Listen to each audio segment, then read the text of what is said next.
and welcome to the main interview segment of New Dawn. Well, the political season for the 2027 general election has officially begun, and with it comes the return of political campaigns, rallies, and inevitably political rhetoric. But just before the campaign began, we saw the presidential candidates, political parties sign a national peace accord, committing themselves to issue-based campaign and rejecting violence, misinformation, and hate speech. But how effective the peace accords, and that will form the crux of our discussion this morning. And to discuss this, two gentlemen right here in the studio, we have a comrade Kunle Shodipo, a political affairs analyst. You're welcome to the show. Thank you very much. I'm delighted to be here. Good morning, listeners. It's a good day. Yeah, it's a good day. And join us virtually is Dr. Lekan Oketokun, a lecturer at Moshood Abiola Polytechnic, Abeokuta. Thank you so much, Dr. Oketokun.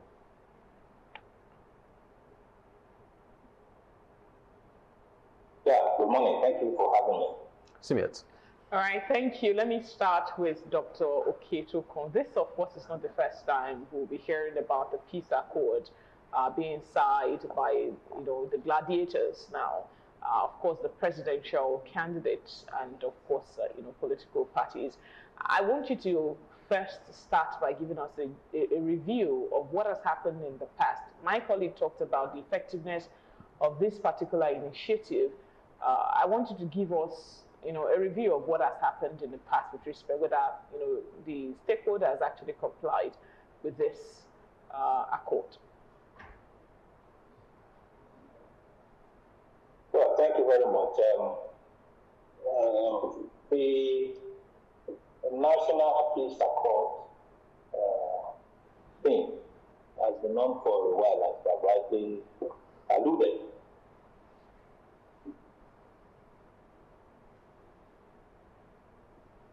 The whole idea is to ensure that our elections are free of the kinds of violence, intimidation, and all kinds of hate speech and rhetoric that do happen when elections are being held or when elections are going to be held.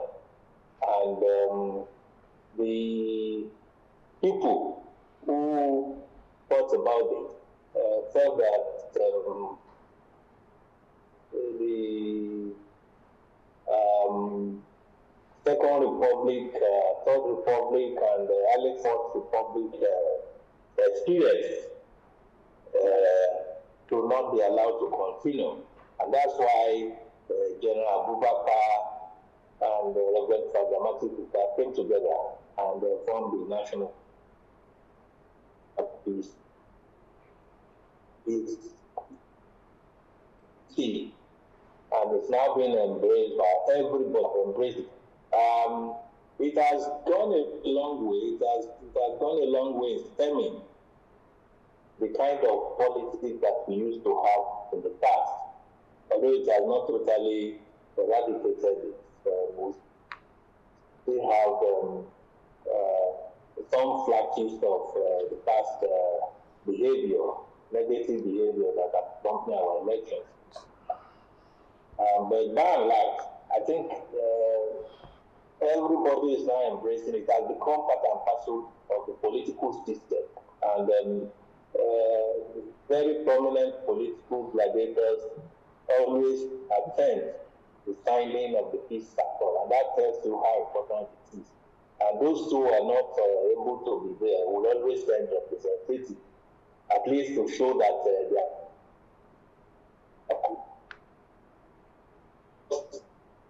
Okay. If you don't have peace during election, then there cannot be a free and fair election.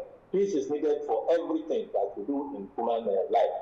And elections, being a very crucial aspect of political life, is not an exception. So, all political gladiators that mean well for Nigeria always fight to attend it, and those who are unable to attend used to have representatives.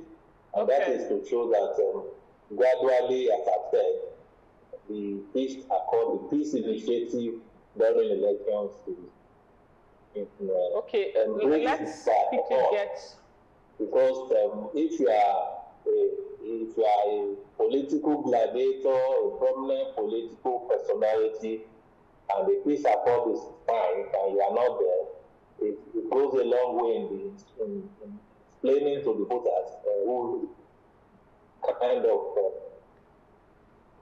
okay. Let's try to engage the source of Comrade Shodipo in the studio. He has said that it's not a perfect peace accord, as we've been having it before now. I want you to give us your own angle to this particular accord. Is it really necessary?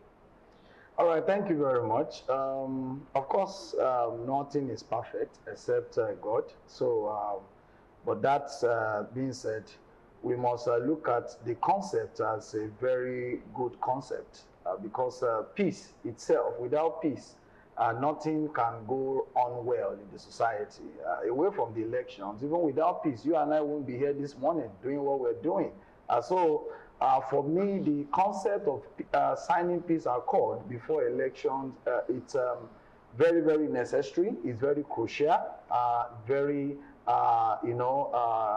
needed at this point because it goes a long way to send a signal to those who are involved in the elections. Not even only the candidates now, it goes beyond the candidates alone. If I am supporting candidate A and he or she has gone to sign the peace accord, that is telling me that the person I'm supporting is telling me that I should uphold peace all through the electioneering process. So it's very, very necessary. Even the electoral umpire, it sends a message to them, sends a message to all Nigerians, even to the security agencies. If you have a preferred candidate as a security, you are not even supposed to have a preferred candidate as a security agent.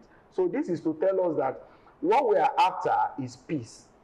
So even if we are trying to choose our next set of leaders, we don't want to burn our nation because of that. Because we are choosing a leader does not mean we should burn what is on ground for us before. We are building. It's a nation in process of building. We are emerging.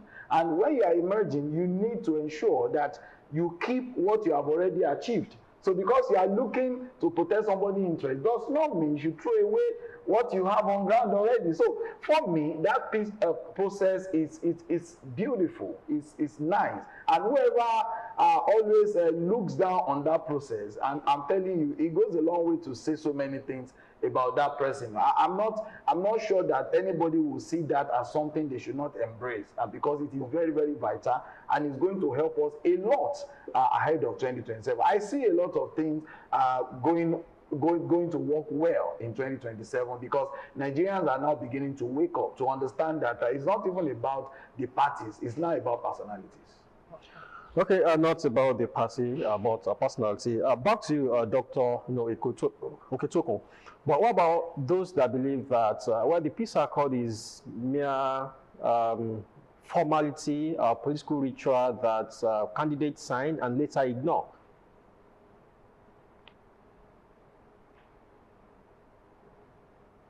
Well,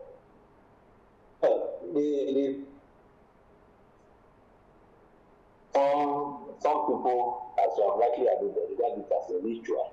But be that as it may, ritual or no ritual, even those who regard it as a ritual, embrace it in a way because they are also part of it. I know that Omoyele Sowore, the presidential candidate of the AAC, I read that he said that the signing of the peace accord has become a ritual.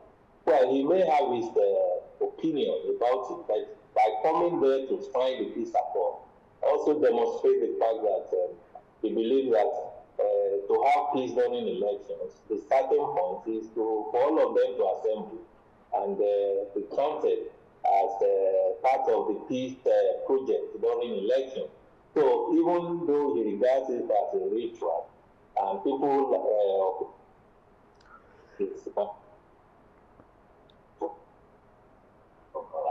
because Because when you do something every year, but the truth of the matter is that it goes a long way in expressing the confidence of a lot of Nigerians in the Nigerian project. And not only that, the thing is that when leaders, as my Mr. Shodipo has, Comrade Shodipo has said, it sends a signal to the support that if my leader is embracing peace, I should also not kill myself. My leader has professed that we are not going to kill one another, we are not going to harm Nigeria. So it goes a long way, and whether we regard it as a ritual or not, sometimes when something becomes a ritual, it's even truth becomes a ritual, because a ritual is something that becomes.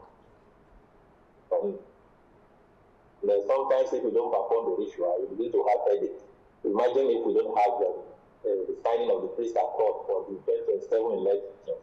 A lot of people will be wondering what is going to happen. Have we thrown away the idea of the concept of peace and whatever? And that can throw up a lot of things, because what it will mean is that we don't have a framework, we don't have a criteria for ensuring peace. And apart from the roles and functions of other agencies in the election, the peace accord tells the truth. You can see that even INEC, security agencies, all of them are there. And that is to tell their, look, you cannot misbehave during the election. How effective that has been, or what it will be by 2027 is another thing. But I believe that it's a base the foundation, the starting point before electioneering campaign starts, where you'll be hearing a lot of things. It's a wake-up call, it's a precautionary measure to at least tell gladiators that, look, it's not going to be, it shouldn't be a do or die affair. If you want to serve the country, you should not call for the killing of political opponents and all that. Although you have some situations where emotions will flare up, and some people may want to misbehave, but at least everybody is watching. And today, the social media is also involved. Everybody, we saw what happened in Osun when one of the political gladiators was called for killing of political opponents. You saw the outcome of what happened to that political gladiator. And I believe that everybody is now conscious. Okay. The nation truly will not go out and start saying kill somebody or maim your political opponent and all that. So the peace accord, although it's a ritual, it's a good ritual. You have good rituals and bad rituals. When you do rituals, what they call Yahoo rituals and all that, those are bad rituals. When you do human trafficking, those are bad rituals. But this one is a ritual, but a ritual in the right direction. Okay, thank you. Now, back to Comrade Shodipo, still anchoring on that, because some would say peace accord with no clear or implementable sanctions. So, how meaningful is that? Well, thank you very much. Peace accord with no clear, meaningful sanctions. For everything, there has to be a starting point. And of course, we have started by blowing the trumpet that whatever we are aiming at, whatever we are trying to do. What baffles me sometimes with people who don't understand the importance of peace is that you are claiming that you want to come and serve, and you are trying to force yourself on the people. It's service by force. Service is not by force. So if truly the intention is to come and serve, you should embrace peace, whether you are voted for or you are not voted for. So for us, the mentality, I think, around all this electioneering, what it should change, that politically, if you are interested in serving the people, the people has the right to either say, yes, you can't serve us, or they say, no, we don't want you to serve us, if they are not convinced enough. So the whole thing is about each candidate convincing the people why the people should vote for them. So the bulk of the job is on the candidate as a person. Who are you? What are you about? Because we are talking about sanctions now. After the peace accord, of course, I'm going to support and call for that there should be sanctions for anybody that goes against that peace accord, even if there should be heavy sanctions. I think that is one of the things that is affecting us in this part of the world. People do a lot of things and they go scot-free. I said in one of my articles that I wrote about what happened in Osun about that political gladiator. When I read that thing, I imagine, because I am very close to many security agencies, and I know that somebody like Simiat couldn't have said that. Probably Simiat felt she has an issue with some of her friends, and you are now calling on your own group, and you're now saying, go and do this to the other group, go and kill the other group. If Simiat has said that, I know she would have been invited, and it's very, very possible that she would not be released on the same day. But what we saw in Osun was somebody who broke every law of morality. He broke a lot of so many law of, and he was invited and he went to the police command like he was going for a party. But at some point he said it was not AI. No, obviously we all knew that we are not babies. Of course, we know, we understand the difference between AI video, AI doctored videos and videos that are real. Some of us, we understand fact checking. We are mass communicators. We know all these things. So when I saw it, I wrote something on it. I made a comment. Fortunately, I belong to a group, a platform that has all the political gladiators in Osun State. And all of them, including the governor, including all the opposition parties. So when I saw that video, I dropped a comment on that platform. And I said, we are no longer babies. Nigerians are more enlightened than this kind of cheap defense. So, and then when later, there is another release now, where he has now apologized, meaning that he has, accepted that what he said earlier was not true, by saying it was AI where. So he went to the command, and what pained me most, he went there with camera, and the camera was showing the very bad side of even the police command. If I were the PPRO of that state command, I've said it in one of my articles, I would have ensured that the man was detained or he was invited again. Because go and check the video they released on Facebook. It showed the police, as if that place was the unkept aspect. It was a bad publicity, even for the Osun State Police Command. So all these things are not what we should be proud of when we are talking about politics and our electioneering process. Peace is very needful, and whoever goes against what has been agreed upon should be severely punished, no matter. See, in Nigeria, if we can begin to, make people account for their actions, no matter who they are, we're going to have some sanity. And I want to give kudos to the president, President Bola Ahmed Tinubu, which I have commended on several occasions. He is the #1 citizen of Nigeria. And whatever happens in Nigeria, his own declaration of body language matters. And so far so good, the body language of the president has shown that he's embracing peace also. He's calling everybody to ensure that they do not lose their sanity because of elections. So for me, we should ensure that there are sanctions, not sanctions on paper, not audio sanctions, sanctions in reality. Okay, Dr. Ketoko, this is a call. It's not just coming from Comrade Shodipo. A lot of Nigerians want, sanctions. If this particular peace accord would have the enormity of weight Nigerians are expected.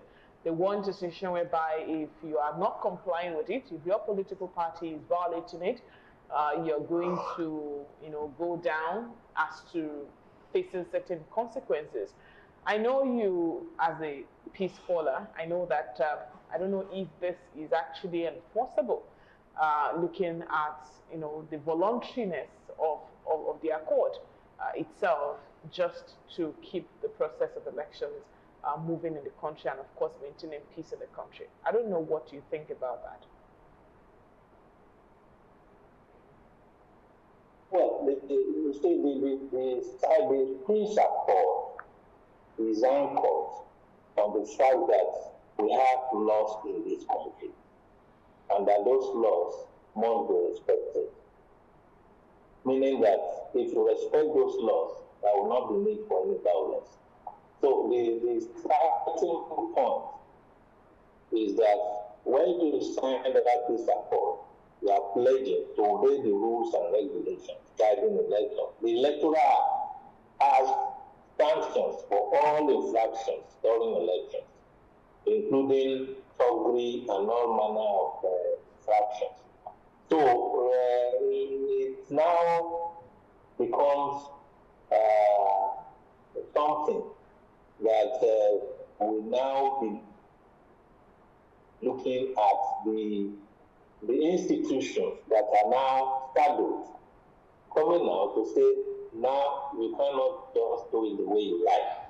There are rules, and once you break the rule, will apply the sanction. So the political will of these different institutions to prosecute offenders is what you are asking for. And I believe that Nigerians are becoming more conscious. So much so that when you misbehave, you can always see the repercussions. The Osun example has shown us that even when you are not taken to court immediately, the kind of things that will happen to you when you come up with violent rhetoric during campaigns, you will regret that you are even, not to talk of the legal aspect of it, the formal aspect of it, of being invited to police station, all that. But the truth of the matter is that we still have instances where some political gladiators feel above the law and they believe that they can just say anything and go away with it. And that is where we should all be concerned. Those are the ones who should be concerned, but those who feel that they are above the law and they can say anything and go scot-free. And but I believe that with the experience of the Osun thing, no political gladiator, no matter how highly placed, will go up now and start saying go and kill anybody, except that fire to be put in a book. And I don't think anybody will want that. It can even alienate voters from that political party. The Osun thing, that violent rhetoric cost a lot of things for even that the party in that zone, because people now discover that why is it a do or die and things like that.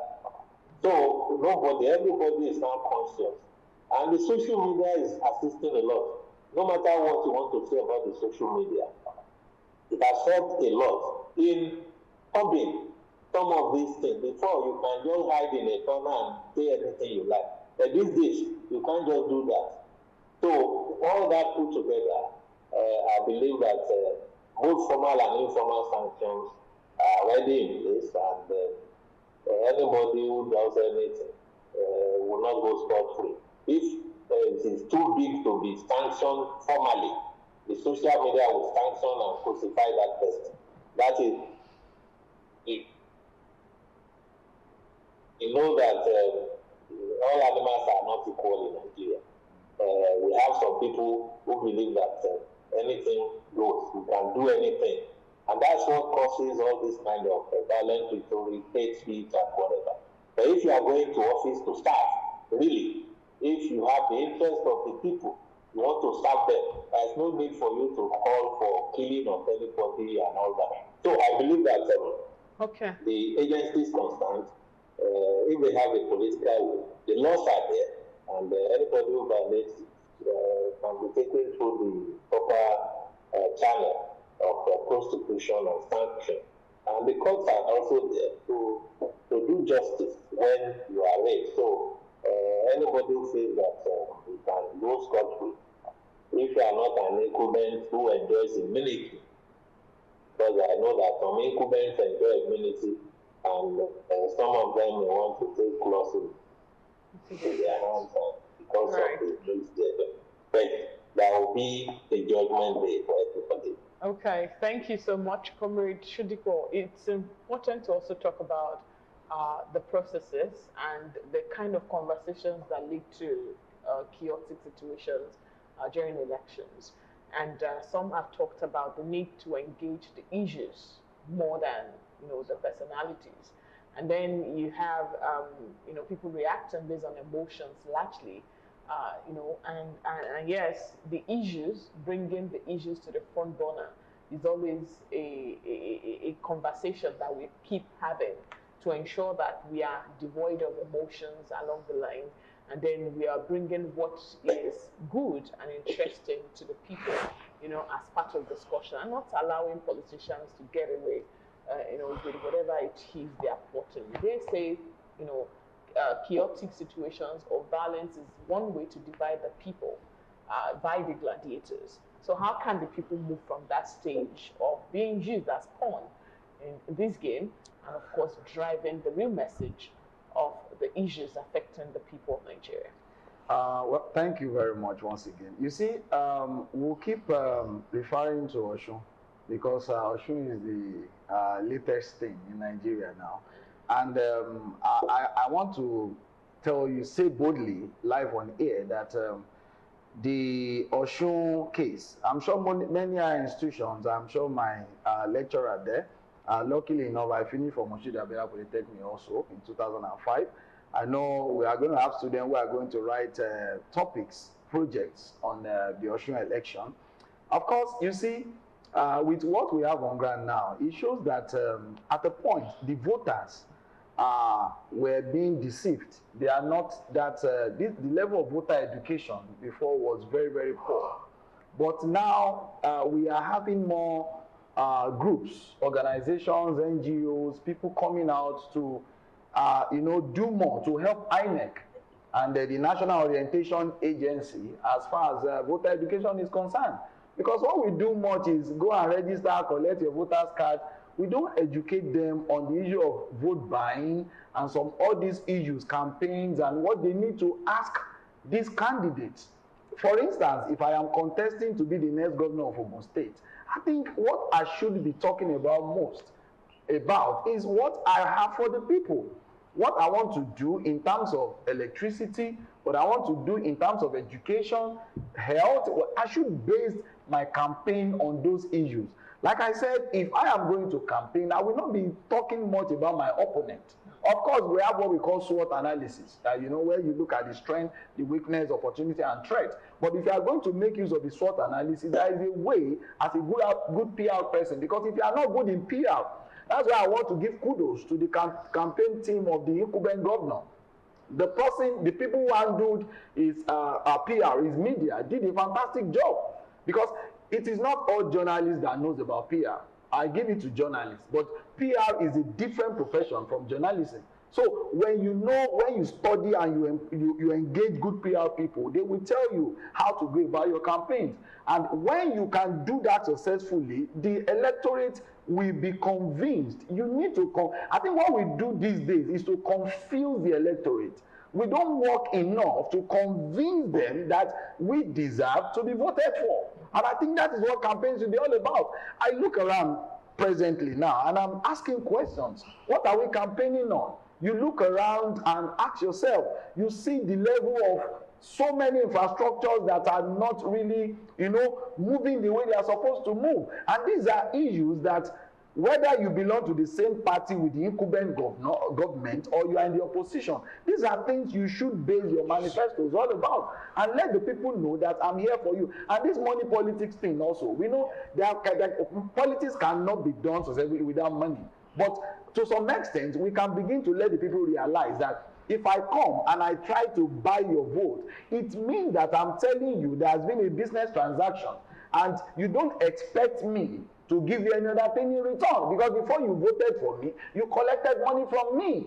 And of course, I'm So just, is that not, because of course you talked about what happened in Ocean State. Yeah, That yeah. of course is also part of what people said happened in Ocean State. Yeah. With the level of sophistication of the voters now, Yeah. with the level of enlightenment by different groups, you still have vote buying as a major or core reason people went out to vote for whoever they have voted for, beyond other things the person has done. Yeah, of course, you know, we can't eradicate it at once. It's going to be a gradual process. But I can tell you for real, you know, Sean, that some people spent a lot of money and they ended up losing. Okay. That means that the people who collected those monies felt, well, for me, the kind of education we are doing now is even to tell the electorate not to bother collecting the money. You know, I'm looking for a day when politicians in Nigeria will load 10 trailers with bags of rice, and citizens will see those rice, and I will tell them to turn back, that they don't need those rice.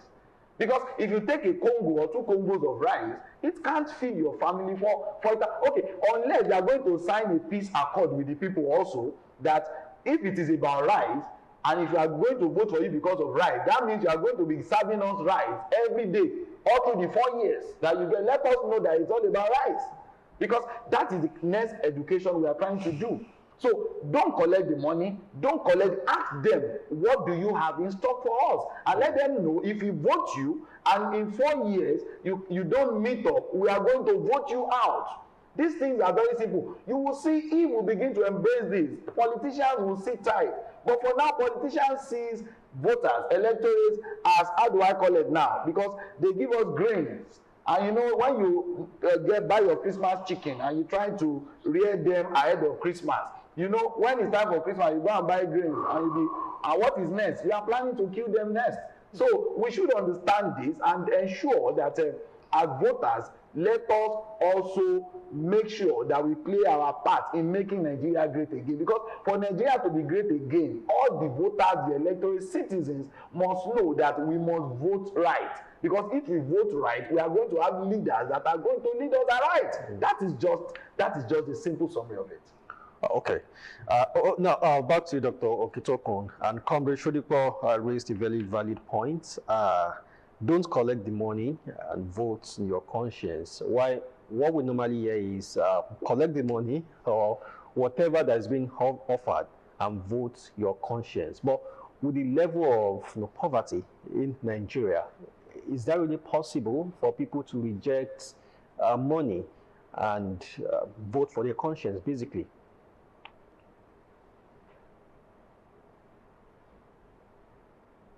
Well, thank you very much. The ideal thing is that we do not collect money from politicians or political gladiators during election.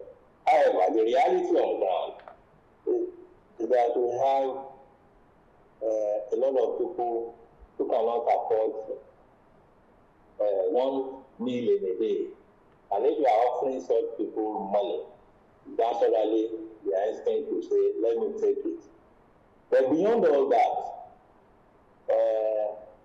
the idea is that if you are looking at those who will serve your interests, those who will put food on your table, those who are interested in your welfare, I think really, a man who wants to serve you, who says, I'm going to give you this, I'm going to give you that, will not do that on the theoretical level. The reality is that good people, those who have the genuine interest of Nigerians at heart, they have all been muzzled up because they do not have the financial power that go with it. You see, you cannot, for every election is a very expensive thing. There is no way you will rule out the influence of money.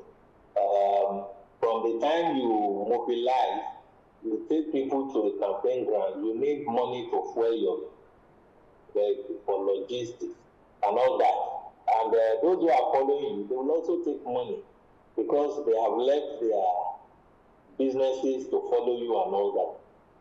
So the reality is that even in the United States of America, in advanced countries, but the problem with our own is that openly on election day, you see people offering money.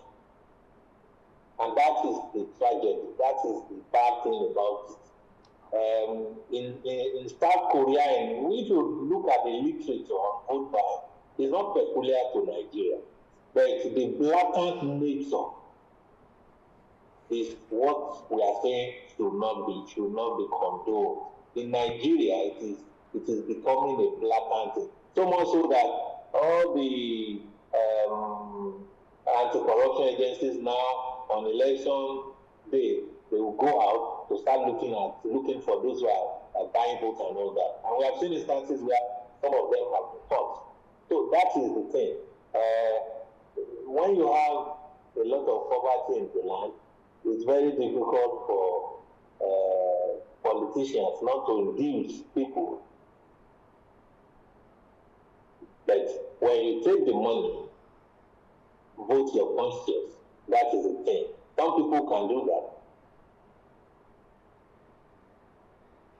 Nigerian politicians have gone a step further.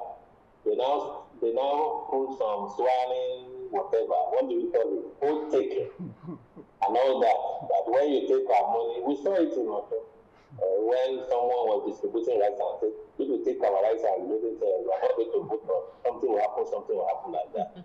But whether that they are doing that as a third party or to scare voters is a different thing entirely. But the truth of the matter is that vote buying will be a bit difficult to stop, especially where you have poverty of not only the mind, but poverty of the body. It's very difficult to stop. And when you have the kind of ignorance that we have in certain areas about voting, because people don't go to GRA.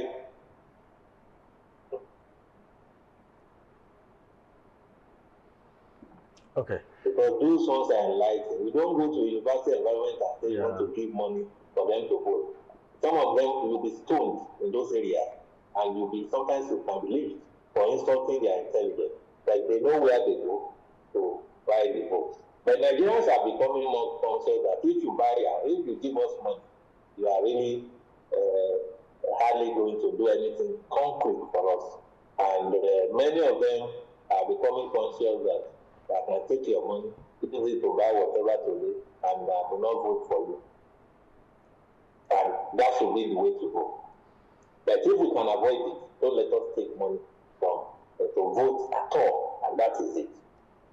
Okay, thank you so much. No, so back to you, Comrade Chodipo.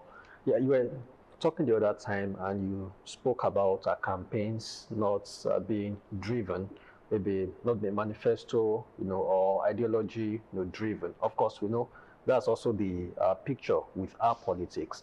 But don't you think that that's a function of what the party loyalists, what the spectators of campaigns want to hear? Simiat may not be there when they are campaigning.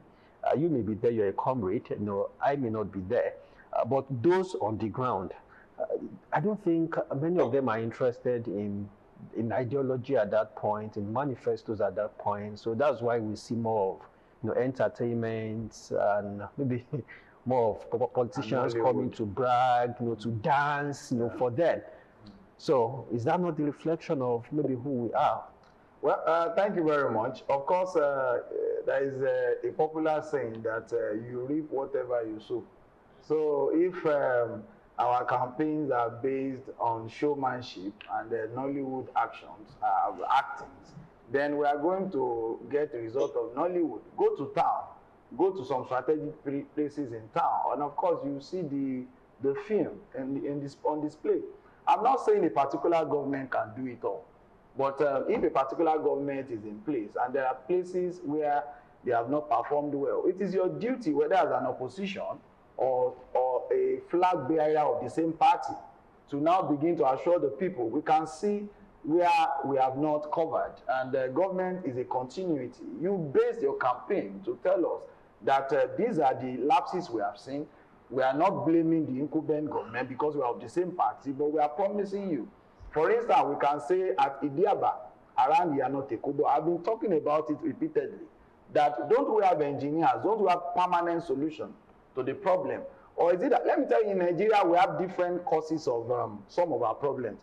When you talk about poverty, you have nature-induced poverty, and then you have human-induced poverty.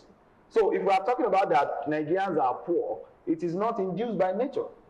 It is the handwork of we Nigerians also, because I keep saying it, Nigerians, we have no business being poor. I just released a book that I launched, my take. In that book, I said it, that why should Nigerians be poor? We are poor because we are not managed, we don't have the right human resources to manage our natural resources. If we have the right human resources, Nigeria will be one of the richest countries in the world. It's a shame that in Nigeria, South Africa will tell Nigeria to go back home. It is only Ghana will tell us to go back home. Go to any country in the world now. If you read the news every day, every day I get offended as a Nigerian, because hardly would you open your phone and you will not see that a Nigerian has been caught for one criminal act or the other all across the world. These are things that should be of concern. For instance, if I am campaigning to be Ogun State governor, I should make it a part of my campaign that when I become the governor, I will ensure that no Ogun State citizen or indigene will have cause to leave Nigeria to go and commit crime in another country. Because let me tell you, image is also very key in international relations. Are you getting me? With the kind of image we have now as Nigerians, a lot of people are very scared of doing business with us. You understand? Even like go online now and try to exchange, with people, business ideas. They will be scared. Once you say, where are you from? And say Nigeria, they become very, very watchful and careful. So campaign shouldn't be about dramas as if we are doing Erike Kelabuli Babasuwe. It shouldn't be about that. It should be about telling the people what is lacking in their domain. If I am campaigning in the rural area, for instance, what I'm going to say there will be different from what I will say in the urban areas. I will tell them that, of course, we know they need primary health care, they need pipe-borne water, they need constant electricity. Because if we have constant electricity, it's going to help the farmers. Are you getting me now? Their farm produce, if there are good roads, their farm produce to transport them from farm to the market. These are things that campaigns should, and these are what we should all talk about. Yes, we know they are not enlightened, they might not be exposed. That is where we need orientation. Teach the voters what they need to demand for, and they will demand for them. Dr. Ketoko, this of course would be on your table as a critical stakeholder when it comes to you are a lecturer, you are a political analyst, and people have been calling for more involvement of critical stakeholders like yourself to drive the message of campaigns and not leave it in the hands of those that do not really know much about it. Moses talked about, you and I are in this studio, we might not be there to see what is being said to voters or electorate, during campaigns, but there are people in the same system that should obviously be the think tank of government, not of the people now, not the government, because of course government want to do what would pay them. Are you sure we have, those set of people are willing to do that? And what has been the challenges so far? I'm sure you've been driving. You being here today is also part of the job you've been doing to ensure that we have better systems in place. Well, thank you very much, Timet. The question you raised is a very serious one. And let me begin by saying that if you look at the environment of campaigns, the campaign environment for critical analysis and engagement on issues that concern the common people. I want to give you the logistics and practicality of some of these things. The man says he's he's going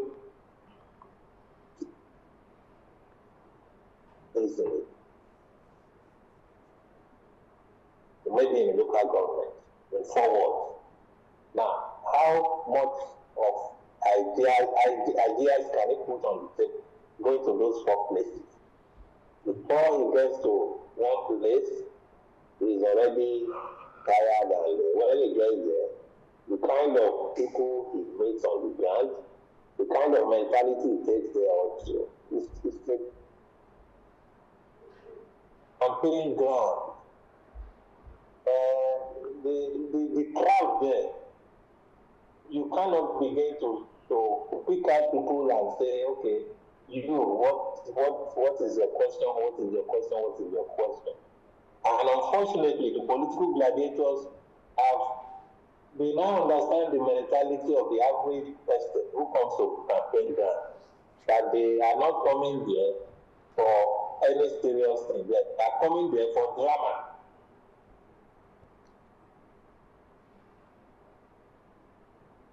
If you want to campaign, for example, and you're a serious candidate, if you do not engage drama, you do not engage a musician, and you get to a campaign ground, now, the number of people you will see at that campaign ground, you will just be shocked, maybe about 10 or 15. Then when you are coming and you have hired a musician, that one is to distract you, to level your sense of alertness, of critical engagement. That is what people want. And that is the campaign environment that I talked about. Where you can have critical engagement is usually when you have a town hall meeting. You understand? That way you can have physical stakeholders like the labor, like the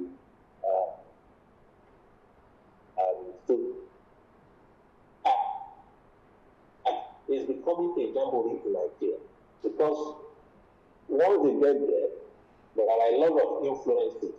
Sometimes the political gladiators will even tell them, look, if you want to ask silly questions, in quotes, don't come here. I've seen instances where some people will want you to ask questions, and some political people will say, look, don't come here and start jacking our candidates. Ask them. Sometimes they even plan people who will ask questions. So that is it. So, the truth of the matter is that everybody wants to do, the ideas he wants to put on the table, and the interest of the people that he has,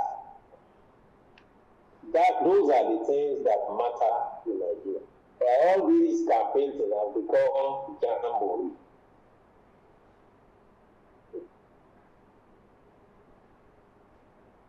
Ideas, and some of the political gladiators, when we get to those campaigns, they don't even want to talk about their campaign, their programs, because some of them do not have clear-cut ideas about what their program looks like. Some of them, especially at the lower level, the only time you have people talking about a program is when you have probably the president going on television to say, these are our programs for the national chairman of the party and whatever. So once you have all these other people, what they do is to go to the environment, to campaign and dance, and that is it. But what they do, when they do all that, is what should matter to us. And that is the key. We should not allow some people to just use us and dump us. Because dividends of democracy that we talked about start from that campaign ground. And know who will give you dividends of democracy is when that person speaks to ideas, speaks to programs and policies. Unfortunately, I'm not too sure that even the people he's campaigning for are there to talk about, to accept whatever he wants to say. Many people are there just to dance, just to wave their party logos and party flags and all that, and then see to it that their candidate is here and that is it. When you want to ask critical questions, you cannot ask in that environment. And that is the practical side of it. The theoretical part of it is that you go and campaign, but the reality is that you do not have a concrete type of a worthwhile campaign, at least in Nigeria. And it's becoming more endemic, and it's a very... Okay. It's appalling to go to playground, and that is it. Okay, thank you so much. Okay, our time is fast spent. Comrade Ashudipo, maybe in just 30 seconds, how much responsibility should political parties bear for the behavior of their supporters?